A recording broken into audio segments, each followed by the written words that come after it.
Avant de prendre Paul Jorion au téléphone, je voudrais qu'on s'arrête sur l'entreprise Luxfer. On s'y était rendu il y a un an à peu près, au moment où j'avais traversé la France pour me présenter Je veux du soleil. On s'était rendu à Clermont-Ferrand et du coup on avait été chez Luxfer auparavant. Qu'est-ce que Luxfer? Qu'est-ce que l'usine Luxfer?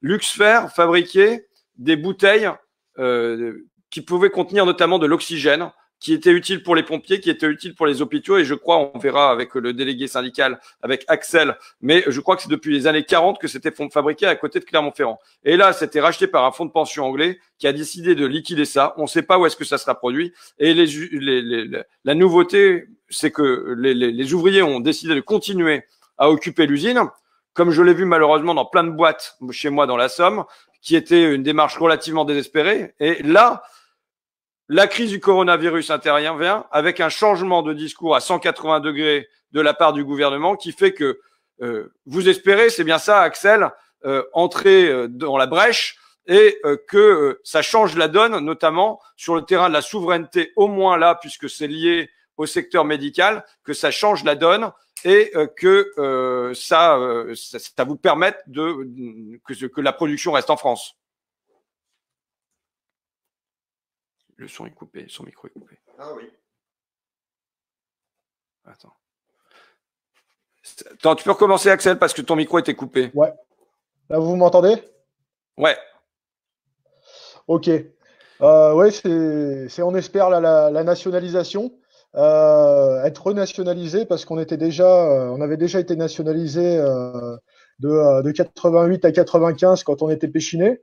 Donc là, on espère que cette crise, que ce soit sanitaire ou économique, va permettre de changer les choses et de faire montrer toutes les failles de ce système mondialisé. Donc, garder nos productions des équipements de sécurité, des équipements de soins sur notre territoire français et européen. Donc, depuis 1939, vous produisiez des bonbonnes de gaz à haute pression, notamment pour les pompiers et l'hôpital, près de Vierzat.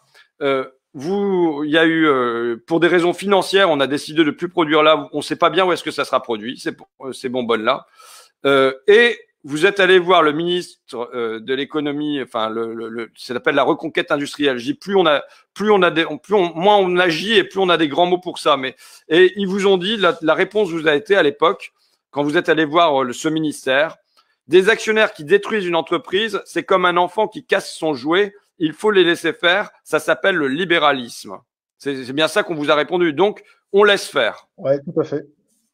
Tout à fait. C'est monsieur Jean-Pierre Floris à l'époque qui nous avait répondu ça au début de notre plan de licenciement.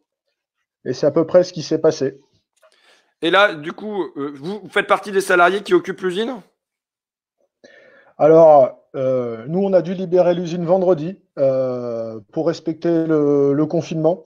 Mais on occupait l'usine 24 heures sur 24, 7 jours sur 7 depuis le 20 janvier pour éviter que des bulldozers viennent détruire notre outil de travail complètement illégalement, puisque la stratégie de notre direction a été pour éviter de revitaliser. Revitaliser, c'est recréer de l'emploi, recréer une activité sur le territoire. Et ben pour éviter de respecter leurs obligations, ils se sont dit on va mettre des grands coups de pelleteuse et des grands coups de pince, des grands coups de bulldozer dans les machines pour ne pas avoir à respecter ces obligations. Donc depuis le 20 janvier, on bloquait l'usine, on l'a libérée vendredi, on l'a remis aux mains de la préfecture, le soin de veiller à ce que cette usine stratégique reste en l'état pour un redémarrage. Et donc là, ça veut dire que les machines, les propriétaires, les actionnaires anglais sont pas venus récupérer les machines. Non, la plupart, ils voulaient pas les récupérer, ils voulaient simplement les casser pour empêcher qu'on les réutilise, pour éviter toute concurrence, mais pour éviter aussi qu'on recrée de l'emploi et qu'on resserve de nos savoir-faire. Et alors là, vous disiez que vous souhaitez la renationalisation, mais vous aviez été venu avec une autre solution. Et il se trouve que c'était les Chinois qu'on dépeint comme étant les grands méchants du capitalisme qui se proposaient de venir pour relancer la production sur le site de Clermont-Ferrand. C'est ça, c'est ça. Eux voulaient transformer notre activité Parce qu'on faisait aussi à l'époque de l'armement et de l'aéronautique. Donc là, c'était surtout pour rediversifier notre activité sur l'aéronautique. Malheureusement, le groupe qui devait nous reprendre, sa branche européenne, s'est cassé la gueule à cause du marché de l'automobile et ce qu'il est actuellement en Europe. Bon, c'est un de nos projets parce que on avait aussi monté un projet de coopérative pour essayer de reprendre l'entreprise en scope, qui est allé assez loin puisqu'on avait même reçu des promesses de financement à hauteur de la moitié du projet.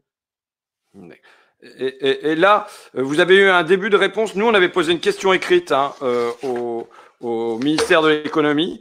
Je ne sais pas si on avait eu une réponse parce que vous savez, on met des mois et des mois à avoir la réponse et je ne sais pas si on a eu une réponse du ministère de l'économie. Mais vous commencez à avoir des réponses là de Bruno Le Maire et compagnie sur ce que pourrait devenir Luxfer. Pour l'instant, j'ai pas trop de réponses, même si là, notre dossier a l'air d'avoir été quand même un peu pris en main depuis le début de cette crise sanitaire. Puisque ça faisait déjà un moment qu'on alertait sur la stratégie de notre groupe, qui avait été de fermer notre usine. Comme vous dites, on ne sait pas où ça va être produit. En fait, ça va plus être produit ce qu'on faisait, puisqu'ils ont tout simplement supprimé notre production pour la remplacer par des productions de bas de gamme. Et vu qu'ils sont en position de monopole, eh ben, ils se sont dit on va prendre tout le monde à la gorge en supprimant ces produits, on va créer des retards d'approvisionnement volontaires et on va les forcer à prendre des produits de plus basse qualité, on va augmenter les prix de 12% pour augmenter les marges. Donc nous, ça faisait des mois et des mois qu'on dénonçait ça, mais aujourd'hui, ça pose un peu plus d'inquiétude puisque personne n'est trop capable de dire l'état des stocks actuels et les capacités de production actuelles sur ce type de produit. Donc, c'est-à-dire ce qu'on a réussi avec brio sur les masques, avec brio sur le gel, et avec brio sur le test, sur les tests Covid-19. Là, on pourrait continuer à le réussir avec brio sur les bonbonnes à haute pression pour les hôpitaux et pour les pompiers, et plus avoir les stocks pour ça, quoi. Bah, moi, je croise les doigts pour que ça arrive pas. Hein. Mais le problème, c'est qu'actuellement, personne n'est capable de nous dire s'il y a un risque ou pas de pénurie, que ce soit en France ou ailleurs sur ces produits. Et la seule usine de la Nouvelle-Europe, je précise parce qu'il y a une usine en Angleterre, mais la seule usine de la Nouvelle-Europe, elle est à l'arrêt.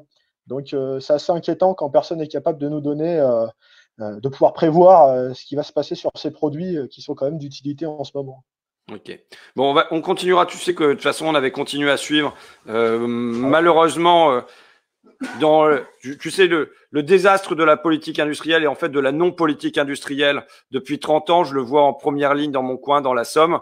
Et donc c'est l'un des dossiers. Je me souviens que juste après être passé à Luxfer, j'étais passé du côté de Dijon pour voir une usine d'éoliennes. Et là-bas, de la même manière, alors qu'on n'a quasiment pas de production d'éoliennes en France, eh ben, il y avait un abandon de la production d'éoliennes. Donc c'est là où je voudrais en venir et ça va me faire la transition avec Paul Jorion. C'est quelle politique et quelle politique industrielle, quelle politique économique. Merci beaucoup Axel. Donc on se tient au jus. Merci. pour que tu nous donnes des nouvelles et que, surtout si jamais il y en avait une bonne, tu vois, une bonne nouvelle de temps en temps. Ouais. Moi je suis preneur. C'est clair, ça ferait du bien. Voilà. Merci beaucoup en tout cas. Je te remercie Axel. Salut, bon courage à toi. Au revoir.